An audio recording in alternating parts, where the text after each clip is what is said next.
Saya di dunia ini yang pantas pemimpin Indonesia ya, yang pantas jadi musuh saya cuma satu, Mas. Siapa itu? Pak Harto. Mendiang Gus Dur atau yang memiliki nama lengkap Kiai Haji Abdurrahman Wahid hingga kini masih dikenal sebagai sosok tokoh bangsa yang senantiasa cinta tanah air. Ketika beliau masih hidup, pernyataan yang terkadang tegas, lugas, nyeleneh seringkali baru diketahui maknanya setelah beberapa waktu kemudian. Selain sebagai sosok ulama besar, Gus Dur mendapat julukan sebagai Bapak Pluralitas Indonesia karena menjadi presiden untuk segala umat yang beragam di tanah air. Selain memiliki keilmuan agama tinggi dan humoris, banyak yang mempercayai Gus Dur memiliki keahlian mampu meramalkan masa depan. Terbukti cukup banyak ucapan-ucapan mantan Ketua PBNU tersebut yang terbukti menjadi kenyataan. Sejumlah tokoh memberikan kesaksian ucapan-ucapan Gus Dur yang terbukti benar-benar terjadi.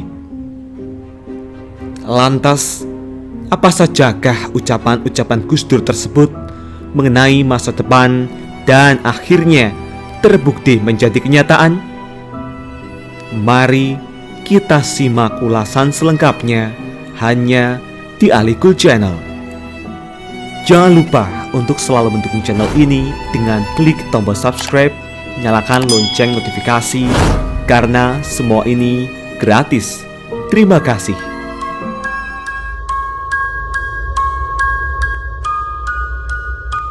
Kiai Haji Abdurrahman Wahid alias Gus Dur memang sudah meninggal dunia sejak 30 Desember 2009 silam. Namun, nama mantan Presiden Republik Indonesia tersebut masih terus dikenang rakyat Indonesia sampai sekarang. Meskipun telah lama tiada, bukan berarti jasa-jasanya begitu saja dilupakan. Selain jabatan formal, Gus Dur telah menghasilkan banyak tulisan berupa artikel ataupun opini yang dimuat sejumlah media tanah air maupun mancanegara. Gus Dur memiliki keilmuan agama tinggi dan humoris. Banyak yang mempercayai Gus Dur memiliki keahlian mampu meramalkan masa depan. Terbukti cukup banyak ucapan-ucapan mantan Ketua PBNU tersebut yang terbukti menjadi sebuah kenyataan. Penangkapan pejabat Kementerian Sosial beberapa waktu silam misalnya mengingatkan publik dengan pernyataan mendiang Presiden keempat RI Abdurrahman Wahid setelah membubarkan Departemen Sosial saat menjadi presiden. Gus Dur ini pernah berujar bahwa lembaga yang dahulunya bernama Departemen Sosial adalah sarang koruptor. Tak itu saja, sejumlah tokoh memberikan kesaksian ucapan-ucapan Gus Dur yang terbukti benar-benar terjadi.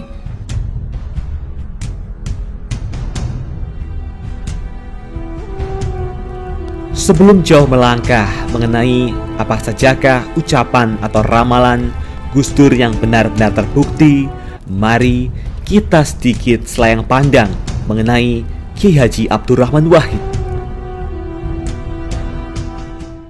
Dr. H.C. Kiai Haji Abdurrahman Wahid lahir dengan nama Abdurrahman Ad-Dakhil September 1940 dan meninggal dunia 30 Desember 2009 atau yang akrab disapa Gus Dur. Adalah tokoh muslim Indonesia dan pemimpin politik yang menjadi Presiden Indonesia yang keempat dari tahun 1999 hingga 2001. Beliau menggantikan Presiden B.J. Habibie setelah dipilih oleh Majelis Permusyawaratan Rakyat hasil pemilu 1999. Penyelenggaraan pemerintahannya dibantu oleh Kabinet Persatuan Nasional masa kepresidenan Abdurrahman Wahid dimulai pada 20 Oktober 1999 dan berakhir pada sidang istimewa MPR pada tahun 2001. Tepat 23 Juli 2001, kepemimpinannya digantikan oleh Megawati Soekarno Putri setelah mandatnya dicabut oleh MPR. Beliau lahir dengan nama Abdurrahman Ad-Dakhil. Ad-Dakhil berarti sang penakluk. Kata Ad-Dakhil tidak cukup dikenal dan diganti nama Wahid, dan kemudian lebih dikenal dengan panggilan Gus Dur. Gus adalah panggilan kehormatan khas pesantren kepada seorang anak kiai, yang berarti abang atau mas. Gus Dur adalah putra pertama dari 6 bersaudara. Wahid lahir dalam keluarga yang sangat terhormat dalam komunitas Muslim Jawa Timur. Kakek dari ayahnya adalah Kiai Haji Hashim Asy'ari, pendiri Nahdlatul Ulama atau NU. Gus Dur secara terbuka pernah menyatakan bahwa ia memiliki darah Tionghoa. Abdurrahman Wahid mengaku bahwa ia adalah keturunan dari Tan Kim Han yang menikah dengan Tan Alok, saudara kandung Raden Patah atau Tan Engwa, pendiri Kesultanan Demak. Lantas, apa sajakah ucapan-ucapan Gus Dur yang akhirnya terbukti menjadi kenyataan itu sendiri? Mari kita ulas satu persatu. 1. Prediksi Soeharto lengser dari kursi kepresidenan. Menurut seorang tokoh Islam Indonesia, Kiai Haji Bukhari Masruri, dalam satu waktu Gus Dur pernah menceritakan bahwa Soeharto akan mundur dari kursi orang nomor 1 di Indonesia. 11 bulan sebelum Soeharto jatuh, saya, Gus Dur, Mustafa Zuhad, Toha pengurus NU Jogja membicarakan berbagai masalah. Tetapi tiba-tiba Gus Dur bilang dalam bahasa Jawa, "Wes rasah kerebuk kuwi, Pak Harto sedelo meneh jatuh," ujar Bukhari. Artinya, sudah, tak usah bicara itu. Sebentar lagi Pak Harto jatuh. Bukhari melanjutkan, ia tak percaya dengan omongan Gus Dur karena saat itu Soeharto telah diangkat menjadi Jenderal Bintang 5 dan didukung kekuatan bersenjata, politik, serta ekonomi publik. Tetapi kenyataannya benar-benar memihak Gus Dur. 11 bulan kemudian, Soeharto benar-benar lengser.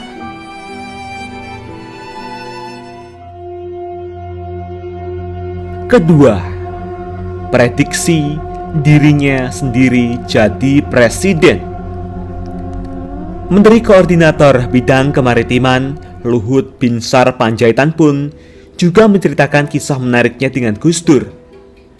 Suatu ketika, Luhut bertemu dengan Gus Dur dan mengatakan jika Luhut tak perlu berangkat jadi duta besar karena sebentar lagi Gus Dur akan jadi presiden.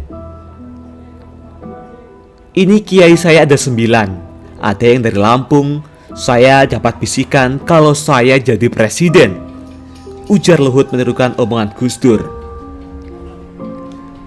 Luhut tak langsung mempercayai celotehan Gus Dur dan tetap terbang menjadi duta besar. Namun, beberapa bulan kemudian, Luhut kaget melihat nama Gus Dur berada di antara kandidat calon presiden di pemilu 1999. Walhasil, akhirnya Gus Dur benar-benar terpilih sebagai presiden pada tahun 1999.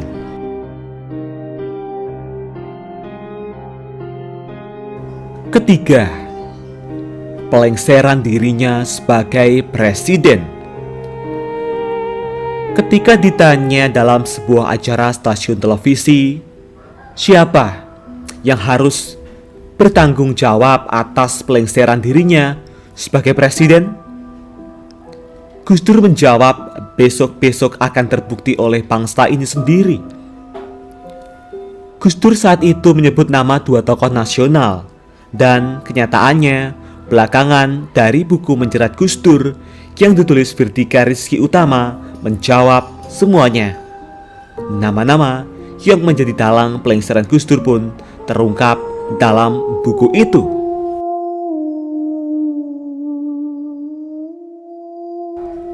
Keempat, prediksi Kiai Said Akhil menjadi Ketua Umum PBNU. Pada suatu kesempatan, Gus Dur meminta Kiai Said Akhil, Ketua Umum PBNU setelah 55 tahun, menyiapkan roti dan air putih untuk sarapan. Setelah itu, ia meminta Kiai Said membacakan kitab Ihya Ulumuddin. Baru 2 paragraf, Gus Dur sudah menengkur tertidur. Setelah 5 menit kemudian, ia terbangun lalu berkata kepada Kiai Said, "Sampean nanti akan menjadi ketua PBNU setelah umur 55 tahun, ujar Gus Dur. Ramalan Gus Dur menjadi kenyataan. Said Akhil terpilih pada Muktamar ke-32 NU di Makassar pada usia 56 tahun. Cerita tersebut disampaikan sendiri oleh Said Akhil saat acara tasyakuran sukses Muktamar di PPGP Ansor.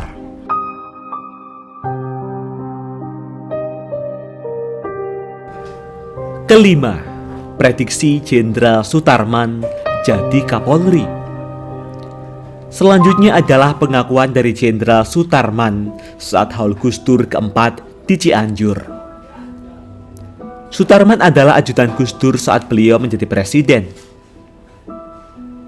Beliau mengucapkan, "Pak Tarman nanti akan jadi Kapolda Metro, nanti lalu jadi Kapolri."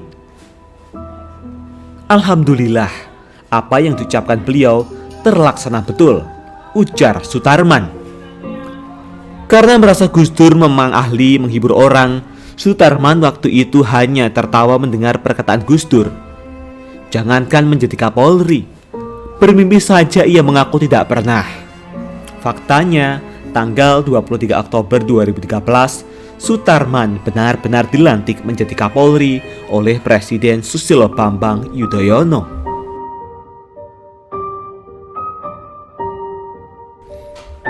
Keenam, prediksi Jokowi jadi presiden. Gus Dur juga disebut-sebut pernah memprediksi Joko Widodo akan jadi presiden. Padahal saat itu Jokowi masih menjabat sebagai wali kota Solo. Saya masih ingat tanggalnya 8 Januari 2006. Gus Dur hadir di Solo dalam acara Dengake Sangka Guru Nusantara untuk menyampaikan orasi, ujar Husain Syifa, koordinator Gus Durian Jawa Tengah.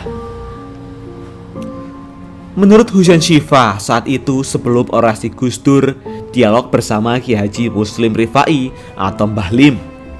Dan Jokowi saat itu baru sekitar 6 bulan jabat wali kota Solo. Kemudian tambah Husain, Mbah Lim bertanya sambil bercanda soal Gus Dur yang menjadi presiden lagi. "Mboten ngaten, tidak begitu, Mbah. Siapapun yang dikehendaki rakyat termasuk Pak Jokowi ini, kalau dia jadi wali kota ya bagus, kelak juga bisa jadi presiden," terang Husain. Sementara Jokowi hanya senyum-senyum menanggapinya. Terbukti sekarang Jokowi sudah jadi presiden dan bahkan sudah memasuki periode kedua.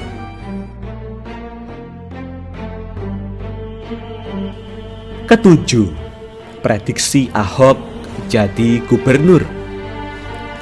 Gus Dur juga pernah meramalkan jika Basuki Cahayapurnama atau Ahok akan menjadi gubernur. Hal itu disampaikan Gus Dur kepada Ahok saat pemilu di Bangka Belitung. "Orang Cina nggak bisa jadi gubernur, Gus." Gus Dur kasih semangat, ikut kampanye, ujar Ahok di acara Rosi Kompas TV. Kemudian, menurut Ahok, Gus Dur malah menyeloteh bahwa Ahok bukan hanya mampu menjadi gubernur, namun menjadi presiden pun bisa. Alhasil, Ahok menduduki posisi gubernur DKI Jakarta setelah Jokowi terpilih sebagai presiden tahun 2014. Kedelapan, DPR seperti taman kanak-kanak. Kejadian ini terjadi ketika Gus Dur dimintai pertanggungjawaban oleh DPR. Di hadapan wakil rakyat dengan lantang, Gus Dur mengatakan bahwa DPR seperti taman kanak-kanak.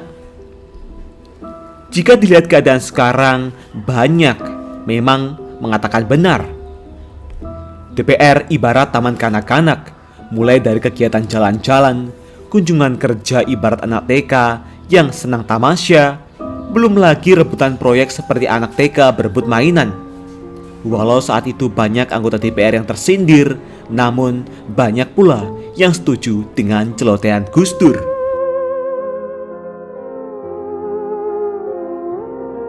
Nomor 9, skor Piala Dunia.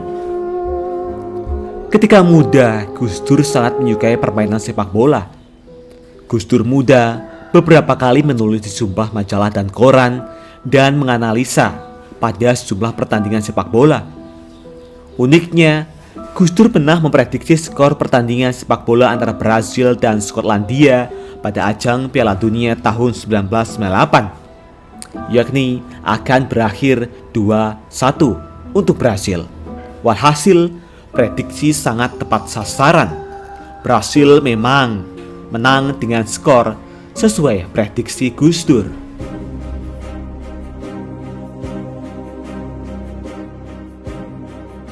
Nomor 10, prediksi kematiannya sendiri. Ini merupakan percakapan Gus Dur dengan Prof. Soehardi yang merupakan guru besar UGM dan pernah menjadi dirjen di Departemen Kehutanan di era Gus Dur menjadi presiden. Di ruang ICU beberapa hari sebelum wafat, Gus Dur berkata, "Saya titip bangsa ini, tolong ikut dikawal pansus senturi di DPR. Besok Kamis saya akan pulang ke Tebu Ireng dengan diantar banyak orang. Saya sudah ditunggu oleh ayah saya di sana." Kamis kemudian, Gus Dur akhirnya meninggal sesuai perkataannya kepada Soehardi. Pemakamannya pun dihadiri puluhan orang.